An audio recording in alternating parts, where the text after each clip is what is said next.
Pag sinabi naman nating Duterte, ang sagutin nyo ay Kibuloy.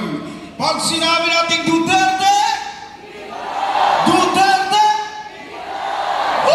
Ito naman, ano ang numero ni Pastor Kibuloy? Number 53 sa balota. 53! 53! Ayan. At syempre may bilin si Pastor Apollo C. Kibuloy. Gaya na rin ng bilin ni Pangulong Rodrigo Duterte. Kailangan tayo vote straight! Vote straight pa rin. Vote straight PDP. Vote straight! PDP. Huwag na huwag natin yan kalimutan, mga kababayan. Alam mo, Jason, talaga namang nakita ng buong, hindi lang dito sa Quezon City, kundi buong Pilipinas at buong mundo na pag ang isang zero corruption na kandidato tulad ni Pastor Apollo C. Kibuloy, sabi niya, ito yung pinakakailangan ng mga Pilipino. Ang libreng pang-medical. Yan, di ba? Gusto niyo naman na pagpasok niyo sa isang ospital, wala na kayong babayaran? Yan. Isang ospital na walang kahera, walang cashier, dahil libre para sa mamayang Pilipino. Partner Paul, sinong excited na mawala na ang korap sa gobyerno? Sinong excited na mawala na ang mga kriminal? Sinong excited na mawala na ang illegal na droga? Sinong excited na tuluyang mapuksa ang CPP, NPA, NDF? Kaya wag po natin kalimutan, iboto po natin number 53 sa balota, Senator Pastor Apollo C. Kibuloy.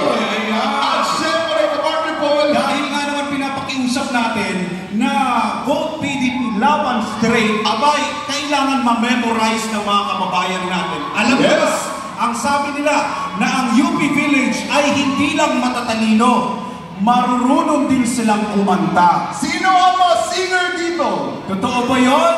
Totoo ba bang singer ang mga taga-UP Village? Hindi pwedeng ipahiya ang mga taga-UP Village. Oo. Kaya naman, Partner Paul, para mas matandaan nila ang PDP laban Duterte, pakinggan mo natin ang kantang ito.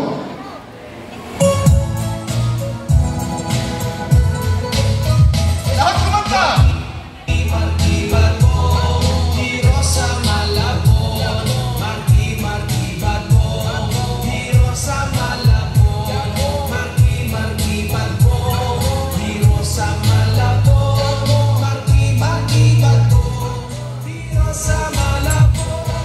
Kasi kanina habang tinutugtog, may mga pumapalakpak, sumasayaw-sayaw.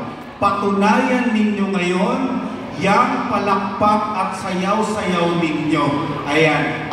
Ayan, si Ma'am, tinuturo. Puntahan mo ka, Partner Paul. Second row. Saan? Ayan. Ma'am, tinuturo ko kanina. Inubo bigla. Okay, sige. Sino? Meron. May nakikita ako. Okay, lalapitan ko na. Lalapitan ko na siya. Okay. Ay, sorry. Nay!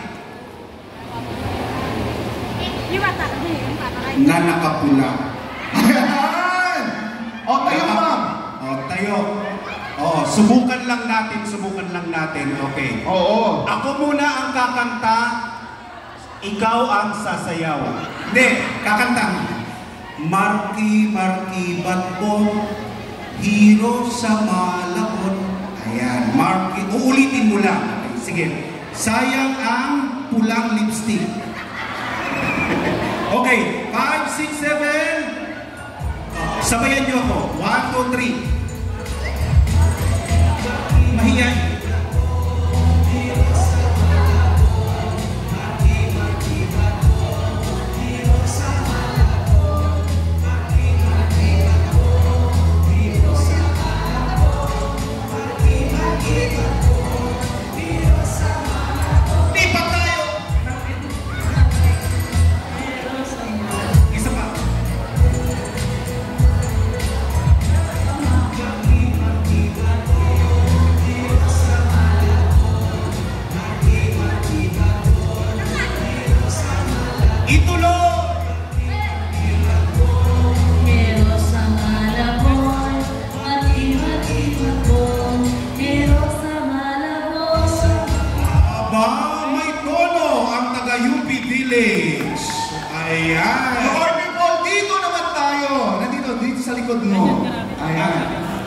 Nandito?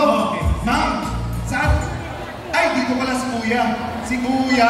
Music! Kuya, wait lang. Tayo muna Kuya. Okay.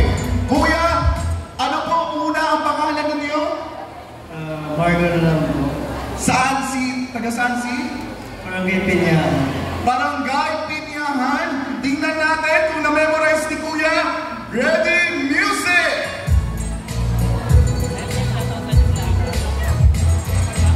Bagi-bagi-bato, dito sa Malabon. Bagi-bagi-bato, dito sa Malabon. Bagi-bagi-bato, dito sa Malabon. Bagi-bagi-bato, dito sa Malabon. Ayan, palakpakan natin si Kuya! Ay nako, Memorize Kuya Paul! hindi magpapatalo ang katabi ko. Okay! Sing and dance ang gusto niya. Oh! Music Maestro. Bagi-bagi-bato, dito sa Malabon. Bagi-bagi-bato, dito sa Malabon. Bagi-bagi-bato, dito sa Malabon. Bagi-bagi-bato, dito sa Malabon. Ayan! Palakpakan natin si Nanay! Ngayon naman, lahat po tayo, sabay-sabay na ka-partner Paul! Music Maestro! Sabay-sabay po tayo lahat! Sabay-sabay. Bagi-bagi-bato, dito sa Malabon. Bagi-bagi-bato, dito sa Malabon. Bagi-bagi-bato, dito sa Malabon. Bagi-bagi-bato, dito sa Malabon. Wow! Palakpakan po natin ang ating mga sarili! Palakpakan po natin ang mga taga-barangay UP Village! Ang gagaling kumanta. Ang gagaling! Mataas ang boses, may iba naman na pang back up. Kaya imposible na ka-partner Paul na makalimutan ang PDP Laban candidates. Correct. Sa PDP laban, talaga namang magiging maayos ang Correct. Pilipinas! At kaya naman ka-partner Paul para magpahayag din ng suporta sa PDP Laban at siyempre kay Senatorial Candidate Pastor Apollo C. Bloy nandito